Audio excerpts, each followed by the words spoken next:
Muted. Good morning. So this is Christina Winstead, Program Associate for Outreach at the Washington Student Achievement Council.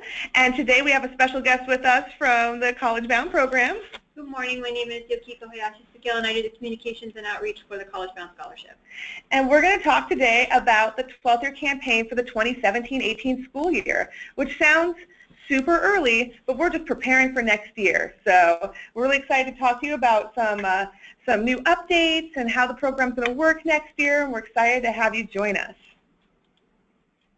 So of course, for the Washington Student Achievement Council, and really what we do is we support Washingtonians in that transition from K-12 to college, and especially in the 12th year campaign, you'll see how we do that with our supports. We advocate as well as we work with policy. We have the WAFSA, a little bit of everything. So it's a wonderful agency. If you are ever in Olympia and you want to come by and say hi, go ahead and email me and we can set up a time. So it's just a great place. So the 12th year campaign, what it really is it is the combination of two different national campaigns. It is College Goal Washington, which used to be called College Goal Sunday, as well as it is the American College Application Campaign. So our goal is to support students with those critical processes in high school, which is to complete a financial aid application and at least one college admissions application. Although in my perfect world, every student does 3, and they pick a reach, a target, a safety, and all of it. The scholarships, that's my goal for it. But we just want to make sure they at least apply to 1.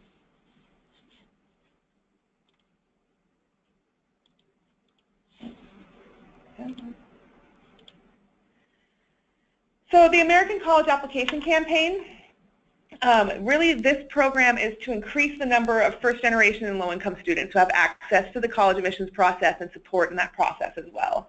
I love this campaign because you get to see students really identify their goals and finding that best fit. So we work with students on fit for college, and so it's a great campaign. We have great resources to help you, including we have a coordinator handbook that will tell you how to kind of set up your events. It doesn't mean that you have to follow it word by word of how you're going to run your events. It means it's a guidelines of kind of some ideas of how to run events and things to be mindful of when you're putting on admissions events, as well as a volunteer coordinator handbook. So those are going to be for the people who are volunteering at your sites, who are helping out, who are not the admissions officers, who already are able to do the essays and stuff, but maybe someone who is new to this. Maybe you have a PTO member who wants to come in and help, or I have schools that actually they have their underclassmen come and help with like check-in and things like that, so they get excited about the process. We have lesson plans and student handouts. We have the student workbook, which covers the financial aid processes and the admissions processes, as well as we have college knowledge games and activities. So really what this does is this is going to address need. We want to make sure we're demystifying that really scary college admissions process. So I had a student come to me and say, like, Miss Winstead, I'm going to put my whole life on a piece of paper, all of it, my dreams, everything, my whole heart in there, and they're going to say yes or no to me. And we want to make sure we demystify that process so that they're able to complete those applications, complete them on time, and then of course submit them. So this year I had a couple students that didn't submit them. They just let them sit there in the queue because they got too nervous about it. So we want to make sure that they're confident in that process and that we're demystifying that process for them. We want to make sure that they're making personalized choices based on what they want and their goals, not maybe what their friends are doing, or maybe their parents went to a college and now they're going to go there. It's really important to make sure the student finds the best fit for themselves as an individual, and part of that is exploring all the options. There's not one fit for everyone. If there was, there'd be the University of the United States. Everybody would go there, and we wouldn't even be having this webinar. But there's so many choices in Washington alone, so we want to make sure they're making the best choice for themselves, and we want to make sure that they're confident in that choice. We want to support those seniors who would not apply otherwise. Maybe they don't see themselves as ready to go to college, that they're ready for college, or that they don't understand that there are so many options in post-secondary education to choose from. So we want to make sure that the seniors who are really struggling to apply, that we are supporting them in that process. And that also includes I have students that'll tell me, well, I'm going to go to community college. I don't need to worry about that until August. And I'm like, no, wait a minute. You guys are going to give me more gray hairs. You have to make sure you apply by a certain date to make sure that you can register for those classes in May to make sure that they're getting the right classes. If they wait till August, they can still apply and get in, but they might not get financial aid, and they also might not get a selection of classes that's the best fit for their schedule as well as their life situation. And then we want to celebrate college application and college-going culture at the schools. And there are some really cool ways that schools are doing that. It's really exciting. We have college signing days that happen that are really, and senior celebration days. There's some really cool ways that, in innovative ways, schools are celebrating that culture. So really, we want to make sure that all Washingtonians have access to completing high school and getting a diploma or equivalent, and that at least 70% of Washingtonians will have a post-secondary credential by 2023. These are the two areas that really this program addresses. Here's some sample activities. So we have schools that will have their staff members wear college gear from the schools they went to.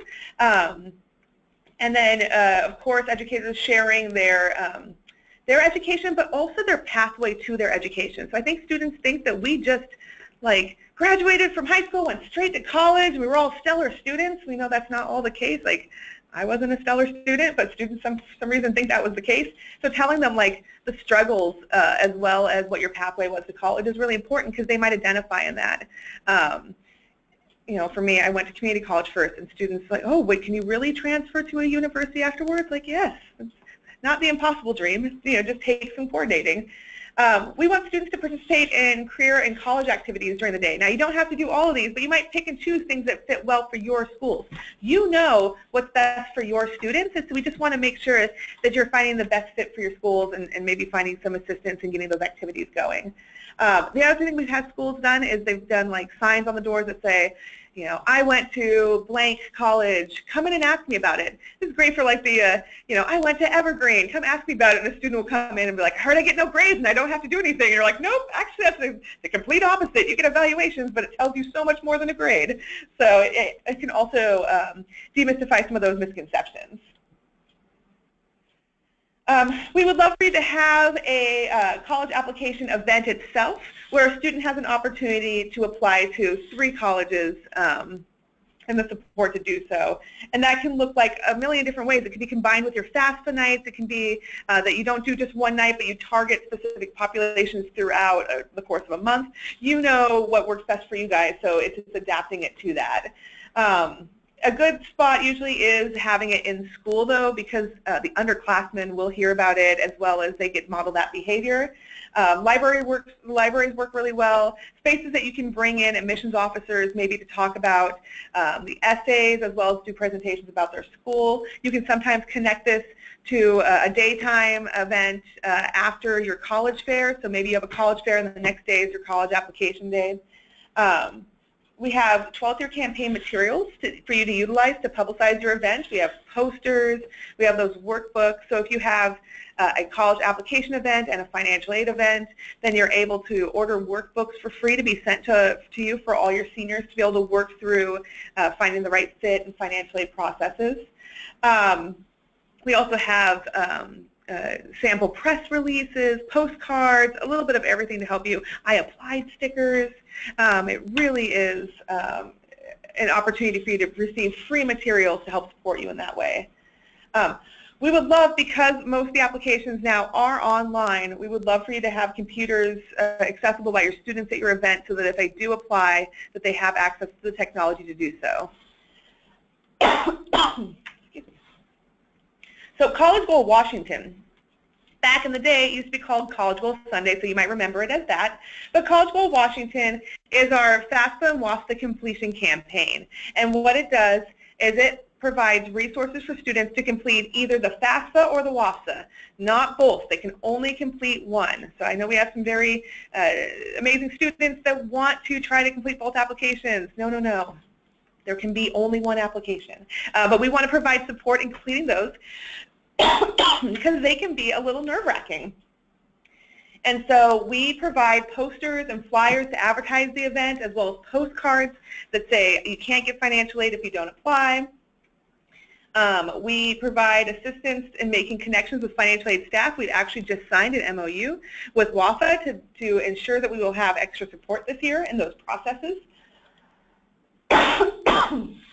Our goal for 2017 is to increase the number of underrepresented students who are able to complete a FAFSA or WAFSA, that we're providing that support, that we're ensuring that that amazing college-bound scholar population is in completing that financial aid application as soon after October 1st as possible, and that's a really important piece. And so we want to make sure they have support to do that because we want to ensure that they have the access to the greatest number of funds, the most opportunities for funding. We want to provide information not just on the FAFSA or WAFSA, but the entire financial aid process. We want to make sure that students don't just look at financial aid as a one and done. I completed that application, now I'm going to have money for school. We want to engage them about scholarships and all these other ways that they can get money for school. And we want to make sure that we're providing guidance and support for the students who are completing the WAFSA. We want to make sure that they have access to a dreamer expert at these events to help them complete that application. And when I say completing an application, we know that completing an application can also mean completing it with errors. And so the other piece is that we encourage you to work with your students as they complete their applications to make sure that they've completed it correctly or that they've completed the correct application year. So this year we had a lot of students that were applying for the 17-18 FAFSA because they are the class of or 16-17 FAFSA because they're the class of 17, but really they needed to do the 17-18. So they're always going to be doing the FAFSA for the year that they're going to college. And so when that happens, we're able to look at the students' SAR to see what year they applied for. Teamwork makes the dream work. We know this, so we're really excited. We have a lot of partners. We have partners here at WASAC that we're really fortunate to be working with, but we also have external partners through the Washington State Employees Credit Union is one of our major partners because they have actually provided the funding for the workbooks and printed materials. So they saw the demand there and they provided us with the funds to be able to print and ship those materials, and we're really thankful for that. WACAN, the College Access Network, the National College Access Network. I know that we're working a lot right now with PSESD and College Success Foundation. I mean, we really are working with a lot of different groups. Futures Northwest just did a training, and we want to make sure, of course, that we're working with our financial aid administrators, and we have that new MOU with them. And our coordinators and volunteers who are amazing. Those are the people that really support us, and they're our boots on the ground at these events. Okay, so the background on this. So this is, I love the FAFSA completion initiative because it is providing us with critical data to support you in identifying your students who have completed the FAFSA with errors, completed it with missing signatures, completed it successfully, as well as completed it or haven't completed it at all. So there's 4 different categories in our portal. And so there's a portal you can access where you can see if your district has a signed usage agreement. You can actually see student-specific data for your seniors to see where they're at in the FAFSA process, if they've completed it or not, or completed it with errors. This allows you to provide targeted interventions for those students who have completed with errors, as well as who completed without getting a signature. 93% of districts have returned a usage agreement, so it's most likely that your district already has a district user, and they will be able to build you an account if you don't have one. If you don't have a usage agreement, that's okay. You still have access to aggregate data. So I know that a lot of students are right now working with, are working on their FSA IDs, especially the juniors. So we're encouraging juniors to complete their FSA ID before summer so that they have that first step to financial aid done. So I just want to encourage, as you're thinking about your events, to maybe incorporate the FSA ID either to your fall activities where you have parents, because the parent and the student both need to get an FSA ID. If the parent has other children that have gone through the financial aid process and they already have created an FSA ID, they can use that current FSA ID to sign the application for their other children. But each student has to have their own FSA ID, and they need to be separate email addresses. And so this is a great time to work with your juniors on creating an appropriate professional email address that won't make admissions officers blush, as well as reminding them that they will not have access to that high school email after they graduate, so they don't start signing up for different opportunities with that email address, and then have them complete their FSA ID. We have a worksheet right on our website that you're able to use with your students and with your students' parents, as well as the worksheet is in our student workbooks. But this is one of the challenges during your FAFSA events is parents and students who have not completed the FSA ID. Having them have to create that there at the event is a challenge. Okay, 2018-19 financial aid timeline. I know that that seems like, wait, no, next year is the 17-18. It's because the students in the class of 2018 will be applying for the 18-19 FAFSA. So it'll come out on October 1st in 2017. It will coincide with those missions applications that are coming out at the same time. It's going to be using the 2016 taxes this year, so I'm encouraging families to use some of those free resources to get their taxes done this year, and the WAFSA will follow the same timeline. Just so you can kind of see, last year we introduced that prior year, the early FAFSA. We just want you to see that, you know, this is it's been introduced over the last couple of years. Last year we used the 2015 taxes, so it's the only year that we will be doing the same tax year twice. So now we'll be continuing on. This upcoming year it'll be the 2016 taxes, the following year it'll be the 2017 taxes, and so on and so on.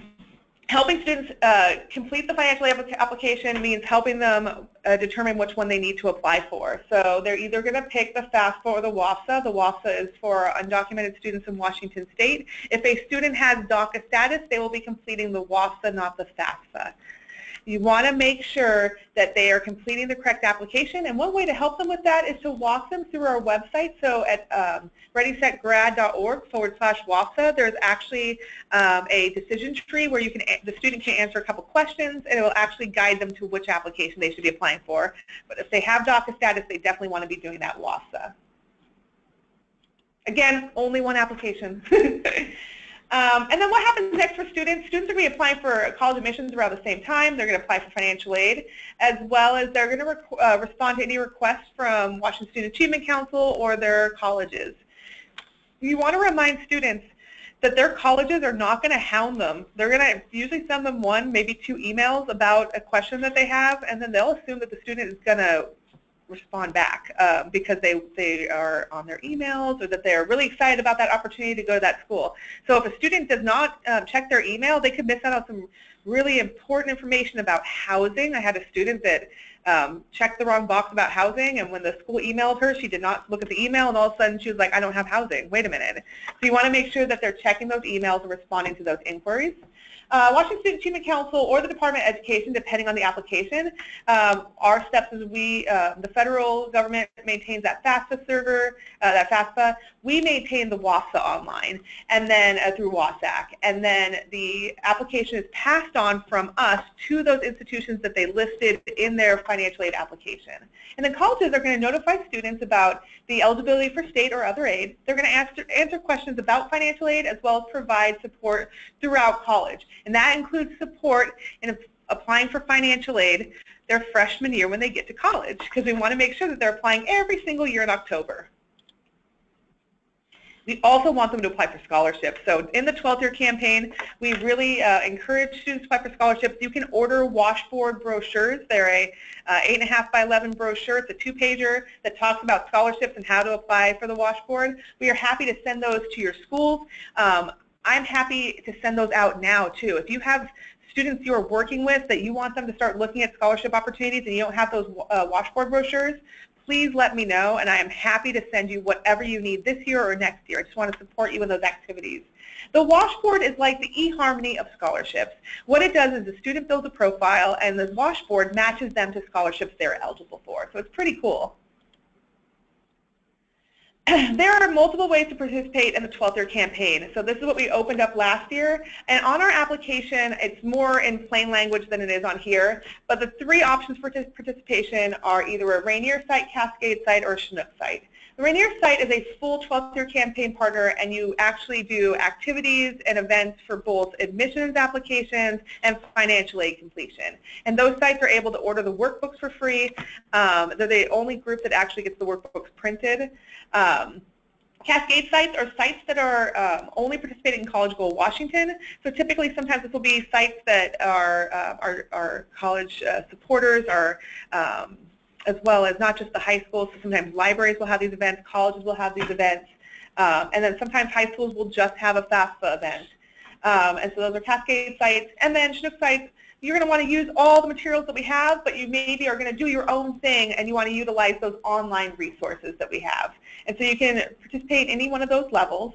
If you have questions on the levels of participation, I'm happy to walk you through it.